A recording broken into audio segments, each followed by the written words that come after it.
We have our 1976 sedan DeVille. It needs new fillers, but it also needs a new bumper. In order to put the fillers in, you have to take the bumper off.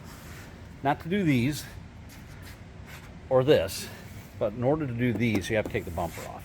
Now, this bumper is rusted. The bottoms of the bumper ends are rusted on both sides. So we have a new bumper, but the issue is these things, when you take them off the car, are so rusted that most of the junkyards just cut them off. So you basically have to rebuild the whole mounting situation on here. So we're going to show you how to do that.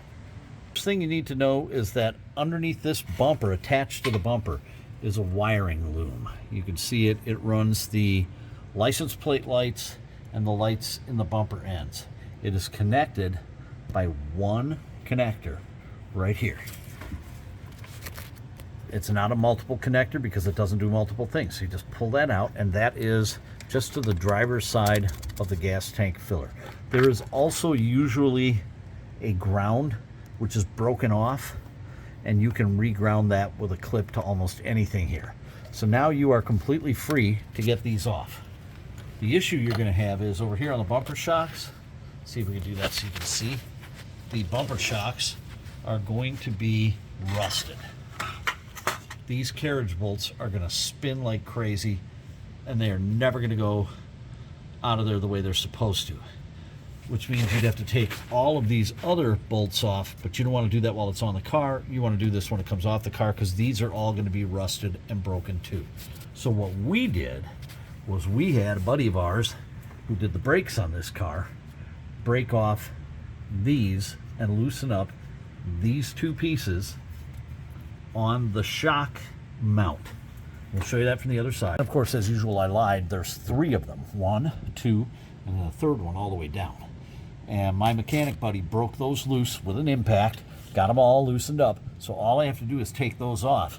Then the whole shock, the bumper, everything comes right off, all as a single unit. And we're in great shape.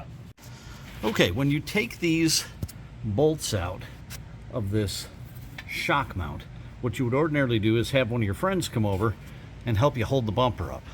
However, we don't have any friends. So I called my friends Jack. Jack stand 1 and Jack stand 2. On the other side is Jack stand 3 and Jack stand 4.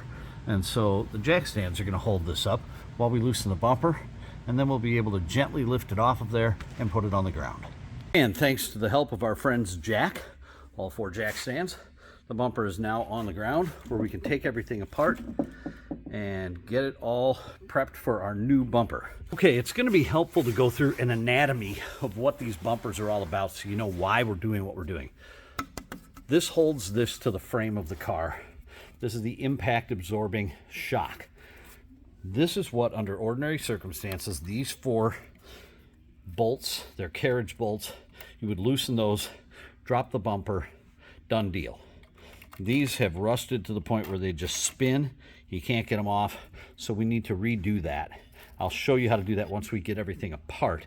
We do have a new bumper that has all the ends, all the hardware, all the new pieces. But in order to get this out of here, you want this piece as one piece.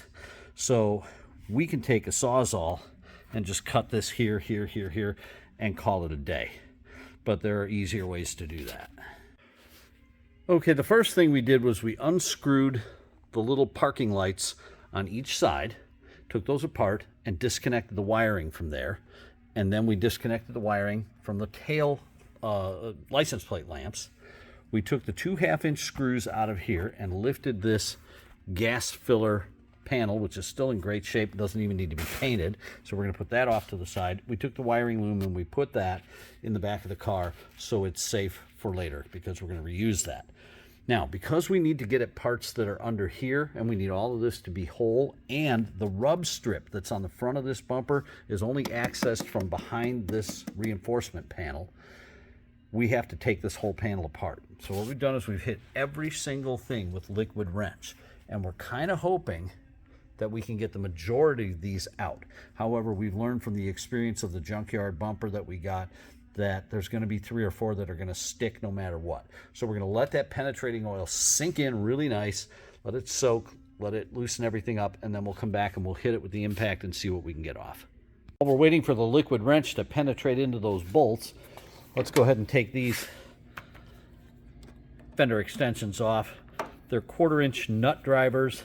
They also have a Phillips head screw, but it's not going to come out with the Phillips head. That's just not going to work. You're going to want that 1/4-inch nut driver. And then you get all that out. This thing pulls off. There's 7 on each one. And you're probably not going to use that bracket again except to line up the new piece. We'll show you that. We are getting ready to put our 1976 Cadillac full-size rear-wheel drive. This is a sedan DeVille, but it's the same for the Coupe, the Fleetwood Brougham, the Calais, our bumper back together. This bumper's like 3,800 pieces. And when they design these things, the part that goes into the bumper shock always rots and spins and comes off. So what we did was we managed to, out of all the bumper parts we had, we salvaged a number of these pieces, which are just flat metal things, and they've got the carriage bolts in them. In theory, the carriage bolts stayed in there. They used a little star keeper to hold it in, and that was enough to get it to install. After the first car wash, they rusted and fell apart, and you could never get them out again. So what we did was we tack welded them, put a little coat of paint on them so they didn't rust. We'll put some never sees on the bolts, and we're going to put this together. We start with the rub strip. The rub strip's the first part. That goes on the face of the bumper, and then we'll go from there. With the rub strip in place and the bolts coming through, so we can put everything back on when we're ready to do that, the next thing we're going to do is we're going to install these on that back plate. With our back plate, the reinforcement bars, what they call it, in place, it's not on the studs on the rub strip. It's not exactly where it needs to be. You just need to be able to get your hand in there so you can put this in. Now, if you put it in, it'll fall right out. So that's why you use these star keepers to hold it in place while you put it in. With the star keepers in place and they just push right on, that allows these things to stay, and yet still gives you whatever movement you need to get the other parts of the bumper and the bumper end on. So you do that 1, 2, 3, 4 times. Okay, with all our little star keepers on and our shock bolts coming through, we've now got these lined up on the bumper impact strip. I shot this on several different days and I don't remember. I thought I told you that we replaced all of these little clips with these brand new pieces that we got from the auto supply store, because you don't want to go in with old ones, you want to go in with the brand new ones. So now we can start putting the bolts on the nuts on the impact strip. You want to stay away from the impact wrench on this. Hand tighten everything, because you're going to snap stuff off if you start doing it with an impact wrench.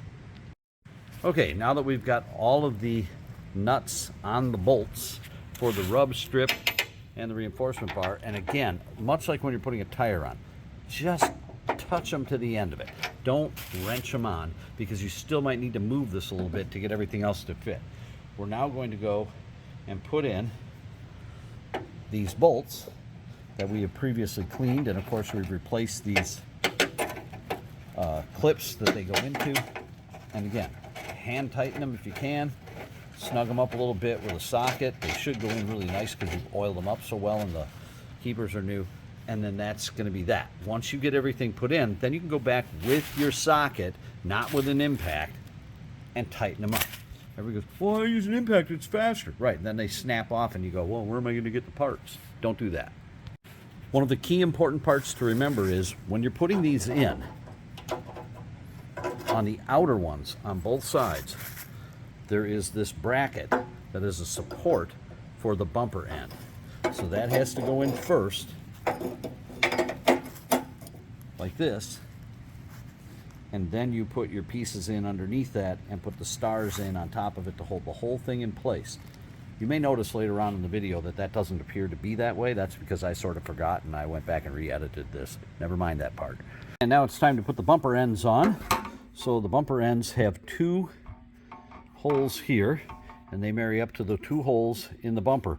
And there's like a dozen little adjustments that you can make as far as ins and outs and things to make them fit perfectly. But one of the first things you're going to need here is one of these new clips that we have. Here's your new clip. Don't cheap out, get brand new ones. These just snap right in, and this little metal retaining part underneath holds it in place. So you just push it right in there. You may need to tap it in with a hammer. Usually they just click right in like that one just did, and then you run your bolt through it. On the bottom hole, the clips will not fit on there because there's a lip that goes around here.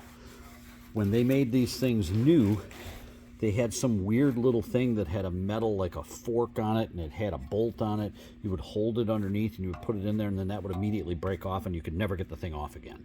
It was just the dumbest design that there ever was. In fact, at the Grand National in Albuquerque, they're offering for $55 you can meet the designer of this car.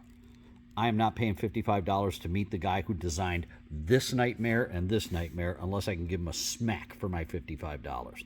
So what we do is we take a nut and we hold it underneath there, and then we use the bolt and we tighten it up, and if we're really lucky we can get a small socket under there.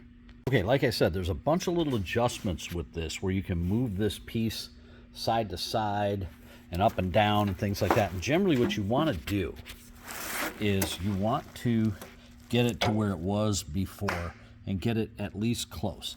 Once we get the new fender fillers, bumper fillers, then we're going to have to readjust everything. We'll readjust the fillers, and then we can also slide this a little bit so it goes one way or the other, or slide this one so it goes one way or the other. So we're going to be okay with that. So this we want to tighten up and generally try to get it where it was before. Again, remembering that you can get underneath here. It's really hard, but you can get underneath there and do that. This one was the one with the bolt that we just held on, and because it's got little teeth on the bottom of it, it holds on pretty good. So we're good. This bumper's ready to go back on the car. Okay, and the bumper is back on our 76 sedan DeVille. Let's talk for a second about the adjustments on these ends. You can adjust them this way and this way, up and down, in and out. And what you want to look for is you want to get it so that this top piece is dead even with this top piece, and so that this bottom piece is lined up right with the bottom of this quarter panel, and that is going to give you the direct line that you need. Now, you still have the ability to make some adjustments in the fillers, which we don't have yet, but we're getting, and we'll take the bumper off again for that. The reason we took the bumper off in the first place is because this was all rusted on the other side, and we got a new bumper, but we had to take it apart in order to get it on. So that's your adjustment, and you do the same thing on the other side. Also, remember when you put these bumpers in, and of course you won't see this because there'll be a filler panel in it, up underneath here there is a guide that used to have a rubber piece on the top of it, and it married up with this little outcropping on the trunk floor / quarter panel. That was designed to do a couple of things. One, it was designed to stop vibration from the bumper, into the body and make it quiet, but it also served as a guide when the bumper impacted in and came back out. Now, because the rubber's all gone and deteriorated and they don't make anything like that, it just serves as a way to bend the trunk floor and to make everything rattle. So when you put it in, lower that a little bit so there's about a finger's worth of space in there so you don't hear the bumper rattling on it, which it's not moving anyway. It's on there like concrete, and you will be in good shape. When we get the filler panels, this video will continue and you'll see how to adjust the filler panels and make them so they marry up and fit exactly right, and how to adjust these tail lamps, because there is some adjustment in the tail lamps so that the filler panels fit correctly.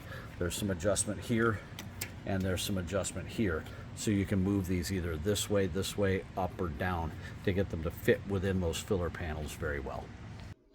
We're the West of the Lake Region Cadillac and LaSalle Club in the Chicago area. We make these videos to help you fix your classic Cadillac if you want to do it yourself, or if you can't find a mechanic willing to work on older cars. Please like and subscribe to our videos. The more you subscribe, the more videos we can produce.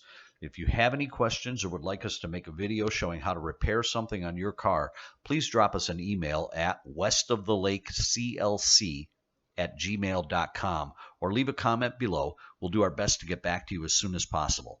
Thanks for watching.